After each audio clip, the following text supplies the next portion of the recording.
Hey, we're back. SwamiLee's Sports Talk. We have a special guest today.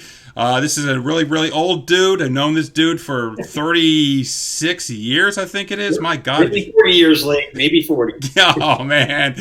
I don't remember. Was it middle school or was it high school? You were both at Beck, right? Yes, we were. Yeah, I remember you back in 7th grade, yes. Oh, man, that was way too long. I don't even want to think about that. So, anyway, this is an old dude. This is Ken. He's joining us today. He'll be one of our recurring guests, and he's been a Philly sports fan, I think, for a very long time.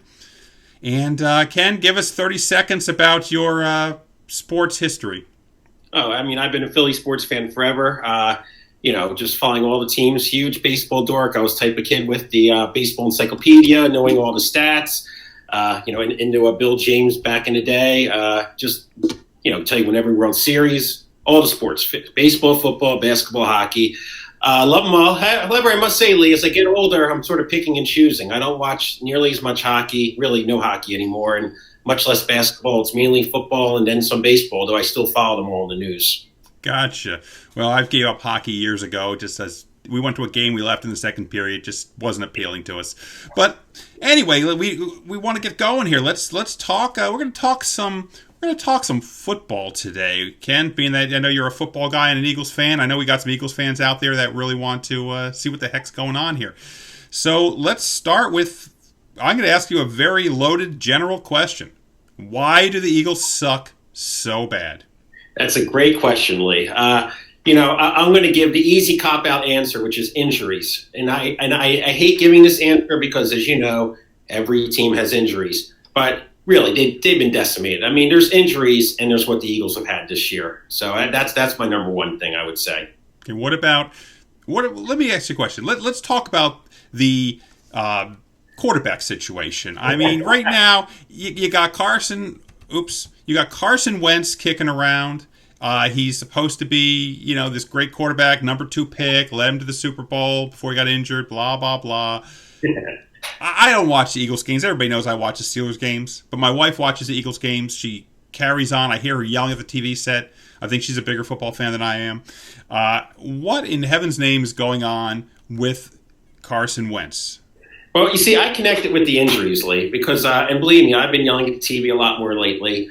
And my dad, who's been an Eagle fan forever, calls me from Pittsburgh every Sunday screaming about Wentz.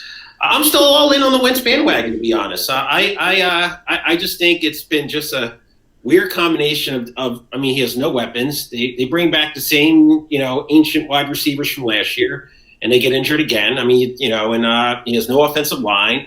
Losing Frank Reich to Indianapolis, I think, was a huge issue. And I'm going to be patient. I'm not all in on the let's try to back up quarterback thing. I mean, he has past history and he's still young. That's my thought. So you're not ready for Jalen Hurtz to pop back in and take over because second round picks often come in and just supplant the number 2 pick in the draft from a couple years ago. That's had a lot of success in the NFL, right? Yeah, and I like Jalen Hurtz. But yeah, I think we have to remember we have him for 4 years. 4 years. Yep. So that's a lot. There's no rush. I was thinking about that a little bit last night. There's no rush. Wentz. I think Wentz's upside is still higher than Jalen Hurts' upside. I would stay with Wentz the rest of the year. And if we're at this point next year and they have weapons, their offensive line's back, and he's still struggling, then it's Jalen Hurts year 2. Go for it then. But I don't see the point this year. They're not going anywhere anyway. And I just think you have to focus on your so-called franchise quarterback. Though I'm with your wife. It's puzzling as heck. I don't know what happened to him this year. Even though I know it's partly injuries, he just seems like off and mentally like a little gone. So if the Eagles, I predicted the Eagles to go 7-8-1 and win the division. That was my prediction. I got to be honest. I don't think it's going to happen now unless they can win at 6-9-1. And let me tell you something. Don't rule out 6-9-1 winning this division. Okay. I mean, yes, Alex Smith looked like Peyton Manning in his prime with the Washington football team, but I don't think that's going to carry on. Okay, I think the test will be for the Washington football team. The test will be the Steelers. Even if they lose, but if they lose 23-21 or something like that, I may have confidence that they're going to win the division. But if the Steelers blow their doors off, I think that team is going to struggle to get to 7-9 because remember 6-10. If the Eagles go 6-9-1, 6-10 doesn't win. I think the Cowboys are done, even with Dalton and even with a win. And the Giants are just a terrible football team. So from that perspective, the Eagles are still in this. I mean, as bad as Wentz has been, it's Ken, are you a bowler? You ever bowl?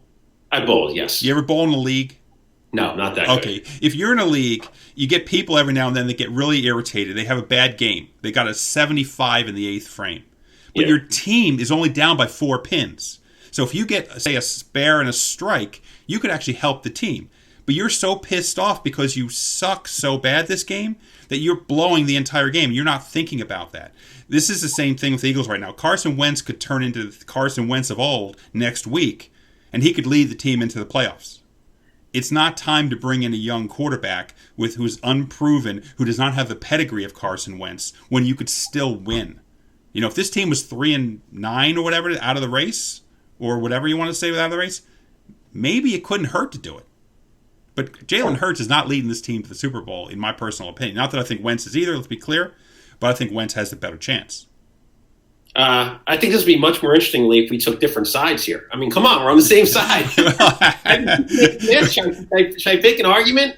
Well, no. If you watch these shows, all you have to do is bring up Derek Jeter, and then will automatically get me going. Jeter also overrated. Well, here's I got a question for you. This is actually a humorous question, if you want my opinion. I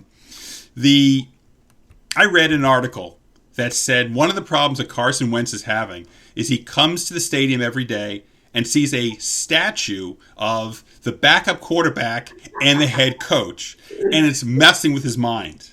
I don't agree with that. So you don't think that Carson Wentz is with his $100 million contract, he's not manly enough to handle looking at a statue of Nick Foles and Doug Peterson? Dude, anyone who grows up in North Dakota is manly to me. I mean, come on, it's cold there. So no, I don't buy that. And I love Nick Foles. Let me say a couple of things because you said a lot there. I'm down on the Eagles' chances now, unfortunately, because you had to win the Giants game or the Browns game because the next 4 games are just killer. I mean, just killer games. Seattle, the Saints, Arizona, and some other team I forget. They're going to be underdogs all 4 games. They got to win at least.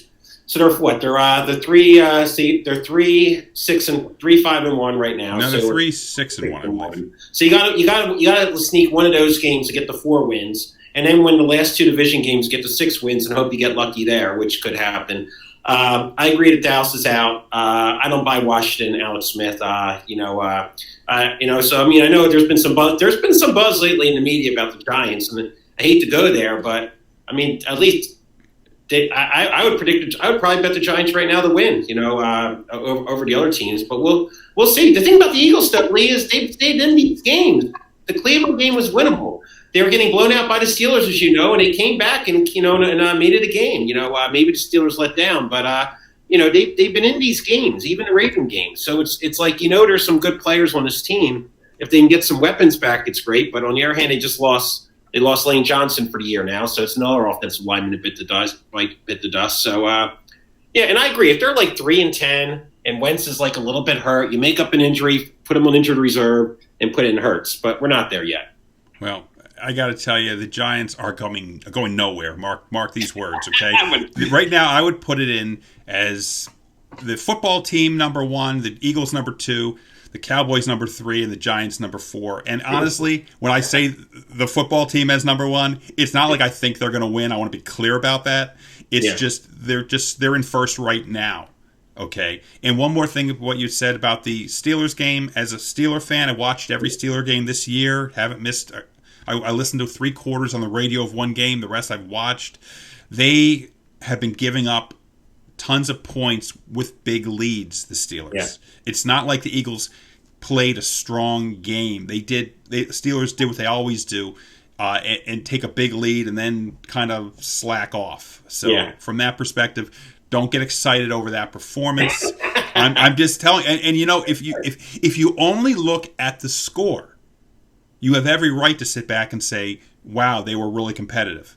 But if you watched the game, you would know they really weren't competitive. The Cowboys were competitive against the Steelers. Absolutely, that was a better game. That was a horrible game. Okay, that game I couldn't believe it. I mean, I honestly, I'm not the type to give up on a game early, but I had pretty much given up on that game.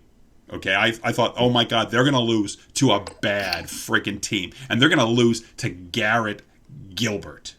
Okay, I mean, Melissa Gilbert could have done as good a job, in my opinion. Not bad. Bring Melissa Gilbert. What about Sarah Gilbert? Let's get some more Gilberts. Gilbert Gottfried. Gilbert Gottfried? They just want to sack his ass to shut him up. Oh my God.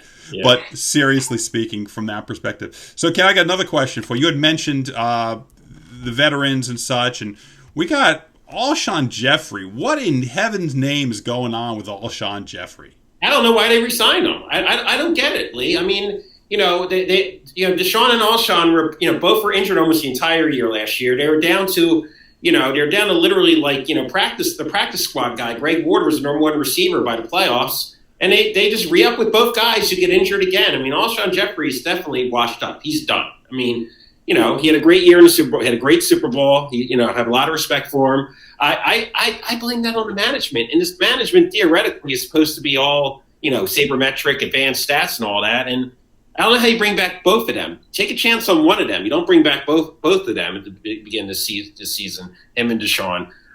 So, yeah, I mean, that's why I stick up for Wentz still, because there's nobody there. I mean, there's nobody there. I mean, Greg Ward, I love Greg Ward. I can go on about Greg Ward. Greg Ward has great hands and can make that catch over the middle, but Greg Ward is like, on a good team is your third or fourth receiver. That's it, Hopefully this rookie will work out. He was injured also and just came back, Jalen Reagor. So, meanwhile, you got that stud guy, whose name I should remember, who keeps scoring 8 touchdowns a game. Travis Fulgham. Yeah, your guy, not your guy on the Steelers. Claypool. Chase Claypool. Is he a rookie also or second? Oh, yeah, no, he's a rookie. He's a friggin' beast. He's got 10 touchdowns this year. And when was he drafted? When did they draft him? This year in, let's see, they didn't have a first-round pick, so it wasn't a first-round pick. I mean, but hang on, you got to look at it. The Steelers are known to draft well. That's why they've had, I think, one losing record in 20 seasons? And they haven't had a losing record since 06, 05? Yeah, I'm going to interrupt a little bit, because if anyone watches this, I do need to say I lived in Pittsburgh for a few years. Not to sound like an 8-year-old, but the Steelers are my second favorite team. I followed them not nearly as much as the Eagles. Believe me, it's not even close. But I'm very aware of how good the Steelers have been, over the years. Watched some good games at Three River Stadium with the Steelers when I lived there. So yeah, they have a great organization, no doubt. So it's easier for a rookie to go in there when they already have all the building blocks. So and he has a great quarterback. Well, keep in mind he's also competing. You see, that's the difference with the Eagles and the Steelers. I don't know if you know about the Steelers receiving core. I mean, I'm not saying that there's Randy Moss, but you have got a lot of second and third round picks. Washington, Deontay Johnson, Juju, and Claypool. I mean, those are 4 guys that any team would beg to have as the number 2. I'm not sold on Claypool as a 1 yet, although, again, if you've got 4 number 2s, I think you're doing okay from that perspective. But if the Eagles had taken any of those guys, they wouldn't be depending on what was Fulgham, a 7th round pick, a non-drafted? Yeah. And he had 2 good games. We all got excited. But, I said to myself, the guy was a 6th round pick cut by 3 teams. I mean, maybe it's going to be a great story. Maybe he just had 2 good games and he exploited, weakness. And, it looks more like he had 2 good games right now. Well, again, if you get a guy like that off the scrap heap and he's your number 4 wide receiver, you benefited. I mean, I don't know. I remember some of the guys the Steelers brought in who were just all but scrubs, but you know what? They did their job as the number 4 guy. But unfortunately, the Eagles need a number 1, a number 2, and a number 3 to go with the number 4, and he's had to fill the role of a number 1. That I do know because I watched his first game, and I was like, wow, he probably put his whole career into this one game, which was, 170 yards or something like that? Some insane number. But so the bottom line is, can Eagles, yes or no for the playoffs? Oh, God. I guess I have to say no, mainly because of their schedule. I can't see them winning any of these games against good teams this year. So it kills me to say it. I'll be rooting hard, but no. So who wins the division? Dan, come on. Daniel Jones from Duke, number 6 pick in the draft. Man, he's the future. But no, he's not. But I still think the Giants, I hate to say it, I think the Giants. Though I do respect the Redskins. They have a good point differential. But, I don't think it's going to happen for the Redskins, no. So we'll see. Well, by the way, that's the Washington football team. The funny part was watching the Thanksgiving game. They actually corrected, the one broadcaster corrected the other one to tell it wasn't Redskins, it was Washington football team. So anyway, Ken, our time is up for the day. We thank you for joining us at SwamiLee's Sports Talk. We hope to have you back for more episodes. And I guess we've learned today that although I still think the Eagles are 50-50 for the division, it looks like Ken's more of a 10-90 guy. Yeah, 2080 maybe. But thank you, Lee. It was a pleasure to be on today. Thank you so much. Well, thank you, and you have a great day, guys. Thanks for tuning in to SwamiLee's Sports Talk. We look forward to seeing you guys again soon. And if you enjoyed this video, like us, leave us some comments, and enjoy your football. Have a great night, guys.